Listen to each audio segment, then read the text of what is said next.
Good evening, ladies and gentlemen. Welcome back to GameStar TV. We are bringing you something special today from the Asean Games Australia 2015. We're going to bring you some ARAM.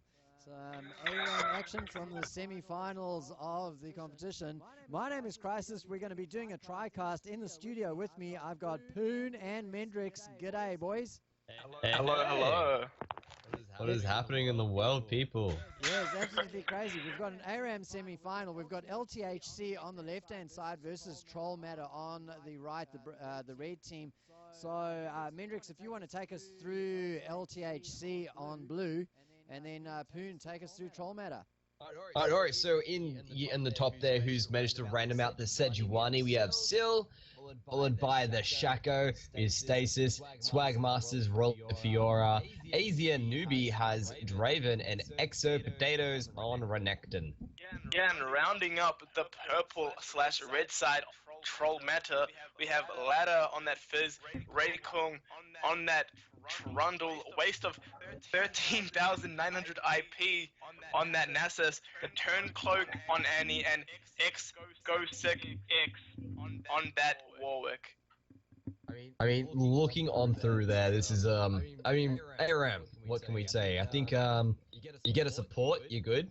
I mean, the two big players on both sides, you've got Annie for Trollmatter, Sejuani I'm looking at as the big gun on the blue team. I mean, for me, I'm gonna have to give the dark horse over to waste of 13,900 IP. If he goes AP Nasus, man, that E does so much damage. I mean, what are your where's your eyes looking towards? Yeah, I mean, the key with Nasus on ARAM is that you don't play him like you play him in the top lane. You don't get much opportunity to farm, but you build him as an AP Nasus, and goodness me, does he absolutely start destroying. Especially now that you've got all sorts of additional burst damage you can gain from items. Yeah, mate, can you pick up Luden's Echo in ARAM? Yeah. Oh, yeah. So that's nice. he can proc Luden's Echo off his E. It's just it's crazy. So you put I don't know Leandry's and Luden's Echo, and man, he does a ton of damage. Yeah, I mean, that ticking damage, I mean, it's just so much, and also it reduces armor and MR from what I remember, so always gonna help get that damage through. But there's also with that Mark summoner spell, that's a lot of damage if you make a pet on something squishy like a Draven. Yeah, I mean, and with that as well, you also have like that massive global that Draven does have, which is so much harder to dodge because now there's only that one lane and nothing else you can really look through. It's pretty much gonna hit. I mean, Fiora's there as well. She can block a lot of the damage incoming, and if she manages to pop a squishy, we're talking a heal that everyone's gonna get as well. So much happening there. AP Shaco, so we're talking like boxes everywhere. Yeah, so AP Shaco, yeah? Yeah, AP Shaco. Has to be AP Shaco, and is a real test of how noob the other team can be, because you got to know with an AP with a Shaco on ARAM, you just don't walk into the brushes. It's simply just not done. Yeah, and then the other thing as well is, I mean, his clone is going to hit for heaps. He's just going to walk into the team. Now, exactly. With his boxes, he's going to be able to negate Warwick's ult. So we'll have to see whether he's going to be able to keep one of those in hand. Really, their best chance for winning against Trollmatter, because I think Trollmatter has the better team, is some sort of disruptive play and getting Draven stacked. Yeah, exactly. I mean, they have to go AP Shaco, especially just because so much physical damage already on LTHC. So what they lack in physical damage, what they lack in ability power, they have in physical damage. And a lot of tanks through there. If Asean and Newbie on that Draven can position, he can get a lot of damage coming through here, can't he? I feel really sad for Renekton. He can't do much. I mean, dash in, dash out. Throw in a couple of Qs there, use the mark. Oh yeah, he can do that, but the thing is, it's more like he's known as a lane bully, and you can't really bully 5 of the champions when they're on the side of you. They're just like, what are you doing? Come over here. I mean, he's not gonna get outranged. I mean, they only have an Annie that can really poke from a distance. So I mean, he's brawling at the front line where we want to see him. So I mean, it's not as favorable as boys, but I mean, better than versing something like a poke comp, you know. Well, I mean, like, Draven does have the skin, the caster skin, which is awesome to see. So, I mean, we could expect great things from him there as well. He's just running straight into the middle of the map. He's ready to go. He's reeling for it. Warwick's first off the bat there as well. Interesting pickup. He got a Bambi Cinder. Yeah, obviously realizing that most of the damage is physical, just going to burn away there, but what do you make of the Sheen first buy on the Shaco Crisis? Is it the right item to get? Oh, I don't know. I'm not much of a Shaco player myself. I would have put a Sheen on Susan, I have to say, to just get some ability to get his Qs off.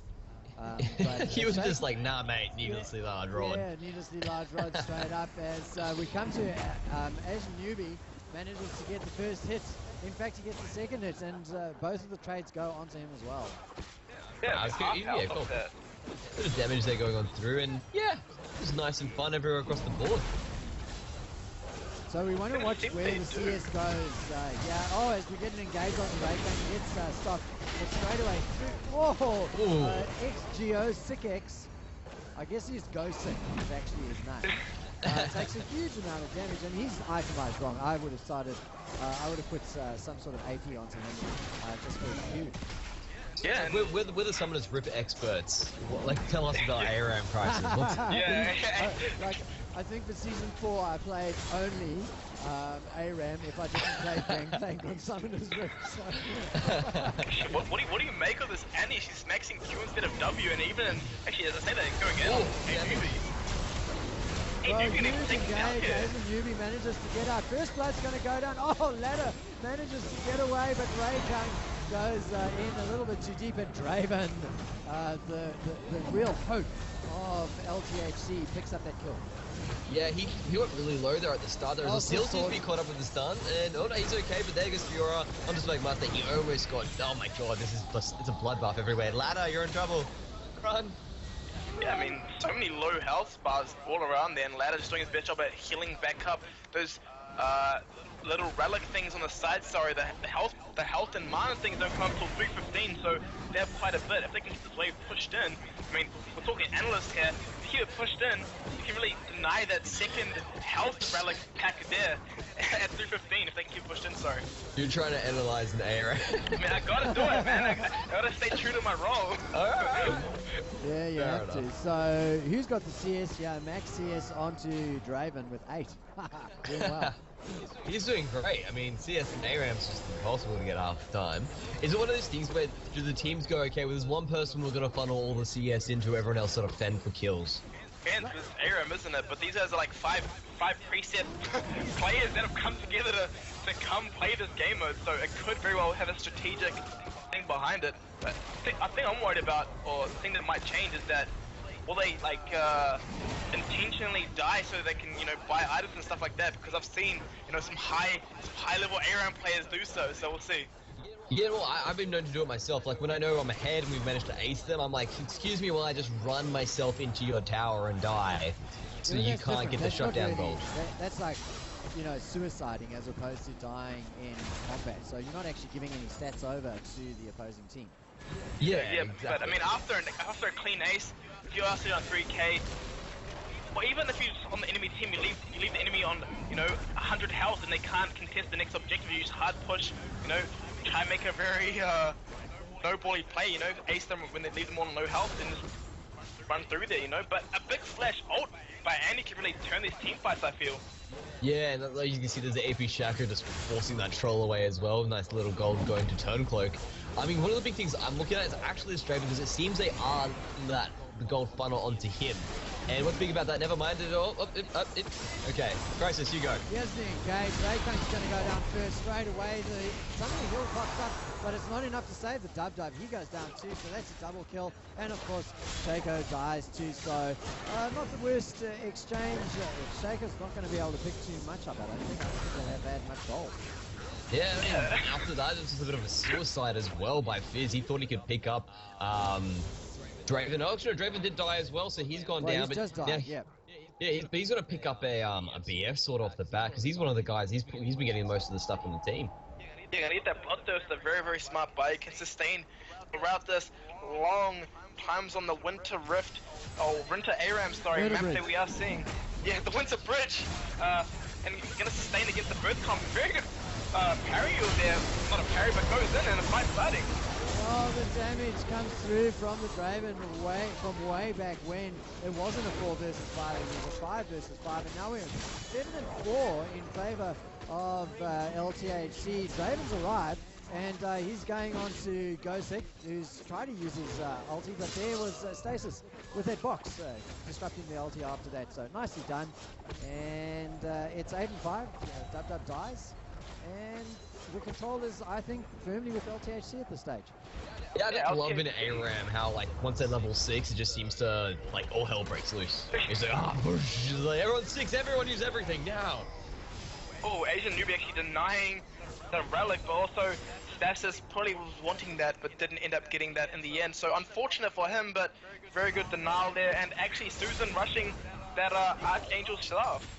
You see, the thing is that Shaco is the weakest link in this team. He's like not going to be able to achieve much. So Asian newbie like taking an executive decision, mate, you're not getting anything.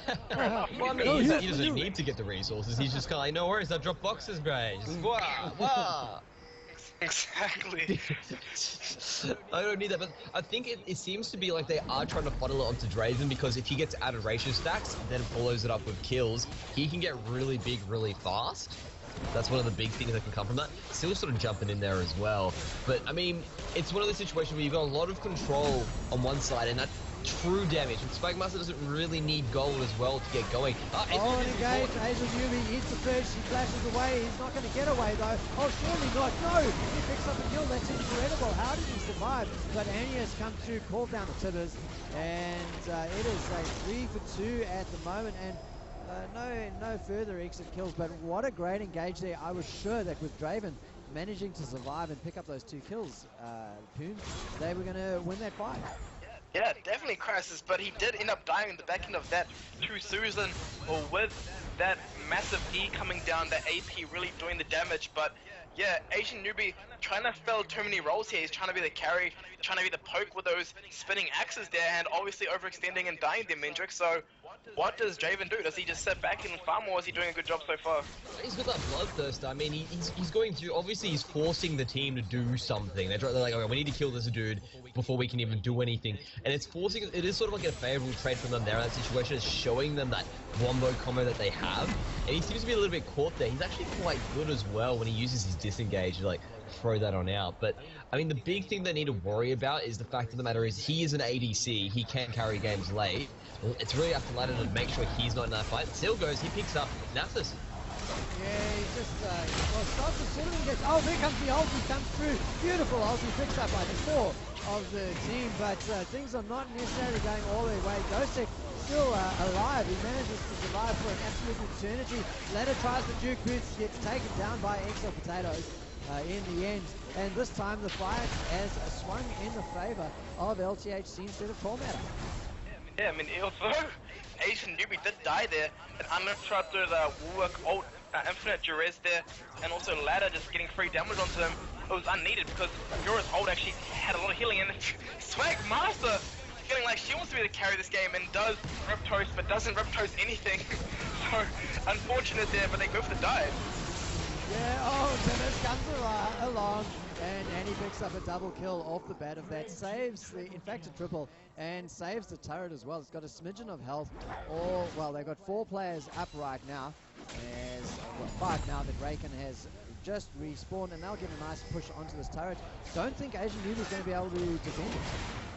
Now, it's really annoying as well that they didn't manage to pick up that tower before everyone died. They're losing a lot of gold. Like, ideally what you want is like, okay, everyone's suicide for the tower. We get the extra gold boost as well, so we've got that. Boom, Ladder jumps onto him there. He's going to get away straight away as well.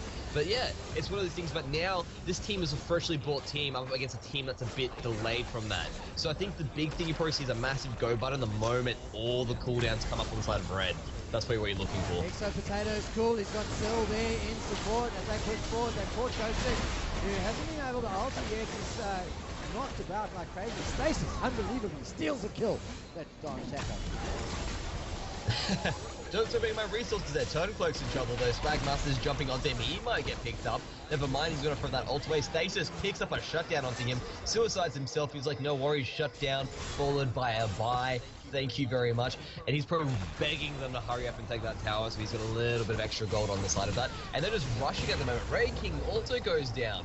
What should they do now, Pooh? I mean, they're just gonna keep pushing in. I mean, it's ARAM, you do whatever you want, really. I can analyze it all I want, but as I said, that lad actually goes in, tries to get a kill. Very, very big fish. Hits one person only, though. Very good split, and they do go. Asian Newbie's still living, and he may live, and he does. That Fiora ultimate. Infinite Duress does come down to see it stunned up. No, it does not, and he does walk away. Slice steal for days, and he's just gonna auto attack and live. That Bloodthirst are doing so much work, and oh my god, Crisis, what did I just watch? That's a real turning point, because usually what we've been seeing up until now is that a team dies, they spend all of their gold, they come back and it swings back in their favor. But that time round, we had Trollmatter coming back and getting killed all over again. So not looking good for them right now as Ladder comes in again. Raycon goes through and engage, gets out. And he's kind of told his own team. Ladder has gone in and gets himself taken down. Asian Newbie somehow surviving and finally gets taken down by a waste of 13,900 IP, and now we've got the turn around in favor of Trollmatter. Wow, Swagmaster's really pushing that work to the limit. Potatoes, I was thinking, like, I feel sorry for this Renekton. No, he's 7-11. He's doing really well. And I mean, it's at that point too, like now they've all died, they've got this massive gold advantage on side them as well. And that inhibitor's gonna fall. Once I think that does go down, it's gonna go. Is he gonna pick up a Nasus for his trouble? No. Goes all beast, but not able to. Lots of shutdown gold going across to Trollmatter. 24-19 the kill score in favor of LTHC, though they've taken down 2 turrets but couldn't kill that inhibitor. So they've got a little bit of life left in them. Still got too much damage to give.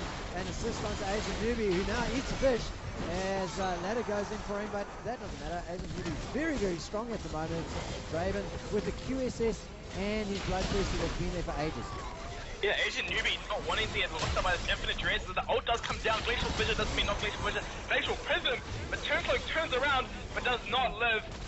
Double kill down to Stasis, and QSS, I mean, obviously trying to feel for himself because his team isn't doing a good enough job, and Susan doing his best job, but this inhibitor will go down, but waste of 13,900 IP being taken out extremely low there, Mendrick. Yeah, Nada jumps on through onto Ace and Newbie, landing that. He just dives on through into his death. There's a chance for waste of IP to get in there, but there's not much. Swagmaster's just so big now. Still is very low. He's probably looking to die. He doesn't want to hang around too much. See perhaps maybe bait out the team. There goes Warwick jumping onto Swagmaster as well. She's almost gone. She managed to parry a lot of damage there and get on out. The clone is just being a ticking time bomb in the middle of everything there. Pop goes the Weasel, Turncloak goes down. Then there's it comes across and they're trying to get through onto Asic as well. Stasis just keeps on going. This clown doesn't die. Then Raykin's there jumping on through as well. Then Ladder's packed up. He's going to jump, but he's going to pick up one clown for his troubles, and also with that, he's just going to flash after that. But again, with that Crisis, I mean, coming on through, it's still some more happening. Yeah, they're going crazy. The fish goes through, still goes down to that. Asian Newbie now the focus of Ladder, but Asian Newbie's got great sustain. Oh, the double kill onto Susan, who picks up off of his E. Doesn't even have Leandri's torment. That's incredible. I mean, not Leandri's torment. Yeah, he doesn't even have. Haunting guys? No, man. Rylai's? What are you looking for? Brain fart, the spike. The spike. Luden's Echo? Ludens, that's the one. Oh, Ludens. Yep. Yeah, very interesting itemization. Going for that late game, but the team's not even going to make us to late game at this point. I mean, they're getting dealt by the enemy team, and I don't know how I feel about the QSS buy on Draven. I mean, they gave so much gold to him, but he wasted on a defensive item for second item. I mean, yeah, okay, you can get Infinite Duress, but you can do more damage the other way and just position better, you know? I don't know. I mean, there's a lot of stuns there. You've got, like, I mean, you get knocked up by the troll pole. There we go. There's still he's in there. Whoa! Through there. Waste of IP was a waste of IP. Ladder's jumping with the Asian Newbie, but looks like that that ended up paying off as well. Ghostic is in the middle of there, but he doesn't want to fight at all. Ghostic's in trouble. Both of them seem to be falling at the exact same time. There they go on through. That was just amazing. Still pushing it over the line. How do you feel about that, Poon? My lord, that was amazing Glacial Prism, and you know, GG easy pretty much. I mean, that was disgusting. He just had 5 people, they all lined up like a bowling pins, and they may very well end it out here, Crisis. Yeah, I reckon they will easily enough. So LTHC gonna in dominant fashion the first ARAM semi-final here on GameStar TV 2. Fantastic action from Asean Games Australia 2015. Oh, just beautiful across the board there. I mean, they just then went through and took that out easily, and it was purely just off the back of skill. I mean, I said the big player was Sejuani, just to point out at the beginning there. Just saying, guys. Just saying. So we got to pick an MVP out of that, because that was a fun game, and whoever was MVP's got to get their RP. I'm saying Sedge. Sedge or Fiora, I gotta give it to them. Sedge, Fiora, Asian Newbie, or Mendrix. Up to you. Mendrix. I mean, for me. I'm the MVP. Now, I'm feeling like, I mean, that very thing at the end, there was just a thing of beauty. It was literally snowball into the whole team getting wrecked. I'm putting it on Seal. All right, fantastic play then from Sil. Congratulations, you'll pick up the MVP award for that semi-final. Now, ladies and gentlemen, we're not really sure exactly what's going to be happening next. We're kind of in the uncertain part of the schedule for the day. So keep it tuned to GameStar TV 2. We will be back shortly with what we're hoping is the ARAM Grand Final. This is Crisis, Poon, and Mendrix signing out.